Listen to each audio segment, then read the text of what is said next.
Welcome to multiple choice question 3 of the 2008 Mathematical Methods Exam 2. In this video we will be looking at the solution for this question. A reminder that this video is in no way endorsed by VCAA. And now before we move on, I'd just like to point out that the use of a CAS calculator is an efficient way to approach this question. For question 3 we have the average value of the function with the rule f of x equals log e of 3x plus 1 over the interval 0 to 2 is equal to one of the following. And just a reminder of the common error that occurs is that students confuse the average value, which is what we're asked to calculate here, with the average rate of change of a function. So just make sure you calculate the right one with questions like this. So we know that the average value of a function for an interval a to b is given by 1 divided by b subtract a times the integral between a and b of the function f of x dx. So for this question, the average value over the interval 0 to 2 will be 1 divided by 2 subtract 0 times the integral between 0 and 2 for the function f of x, which has a rule log e of 3x plus 1. And we're going to integrate that with respect to x. On the CAS calculator, go into the main menu.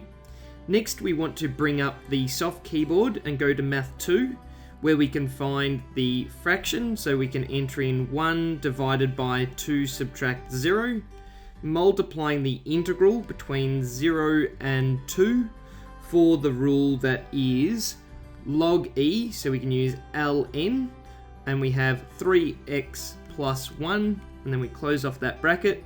We're going to integrate that with respect to x, and hitting execute gives our value for the average value of the function with the rule log e of 3x plus 1 between 0 and 2. So with the output we get from the calculator, we could actually write that as a half multiplying. So rather than dividing everything by 2, we could multiply by a half. And then what we'd have in here would be 7 times log e of 7. And that would be divided by 3. And then we'd have subtract 2 as the other part inside that bracket. And then multiplying the half or expanding the half through the bracket would give 7 times log e of 7, all divided by 6. And then we'd have subtract, and a half times 2 would simply give 1 here. However, we're still not quite at an option yet, but what we could do is get a fraction with this being all over 6. So the 7 log e of 7 can just stay as it is. And then instead of subtracting 1 out to the side, we could subtract 6 over 6, and that's the same as the subtract 1 that was out to the side in the previous line. So that answer does appear in our multiple choice options, so that would make option D the correct answer for this question. And remember, if all else failed, you could always compare decimal values between what you've got on the calculator and the 5 options here.